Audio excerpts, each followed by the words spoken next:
Journalist Greg Palast, Puffin Foundation Fellow for Investigative Reporting. His recent article, Rubio's Billionaire Wins Ransom from Argentina. Greg Palast, explain. Well, what happened is that Paul the Vulture Singer, who I've been following him for BBC and for Democracy Now! For about 9 years. This is the guy he's called the Vulture, not just by Argentina. He's known by that by his friends in the banking industry.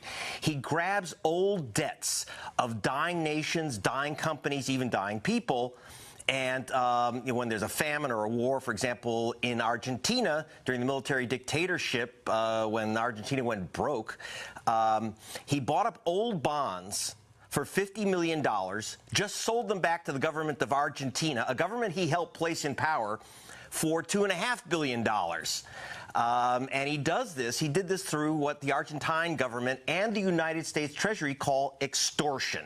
He says, if you don't pay me, I'm going to stop you from borrowing money. I'm going to choke your nation to death. He even seized a Argentine naval ship on the high seas. I mean, he's basically a privateer, a pirate. And what's important about what's coming up in this election, the reason he influenced the Argentine election was to get a puppet president who would write him a check which would give him a 10,000% profit. He's looking for the same in the United States. Paul the Vulture Singer is the #1 donor to the Republican Party. Not the Kochs, by the way, Paul Singer. He's the #1 donor to American Crossroads, run by Karl Rove, which is basically your racial vote suppression on an industrial scale operation. So why is he involved in the U.S. elections? Because during his attack on Argentina, the Secretary of State, working with the president, the Secretary of State sent her lawyers into a U.S. federal court and said, don't force Argentina to pay off this guy. She tried to stop the extortion on Argentina.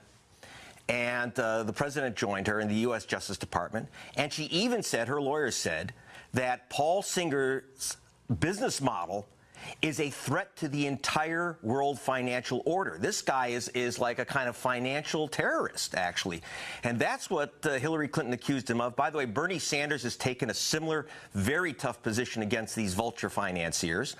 So Paul Singer, this issue of Argentina ain't just 11,000 miles away, Amy and Juan. It is coming home to roost, literally, because he's got to make sure that there is no Hillary president or President Bernie that will put him out of business.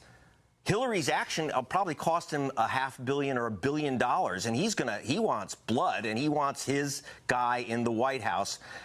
Which means anyone but Bernie, anyone but Hillary. But Greg, so why did he come behind Marco Rubio? Because obviously in Donald Trump, Trump is a candidate who's never seen a bankruptcy he didn't like. But on what basis did he go behind Rubio? Well, Rubio did his work for him. Rubio made an unethical, frankly, it horrified a lot of people. He made direct approaches to the State Department on behalf of his top donor. Paul the Vulture Singer is the #1 donor to Marco Rubio. And Rubio kept banging on the State Department to back his vulture donor against our ally Argentina. This is just way out of line, even in a country where money talks.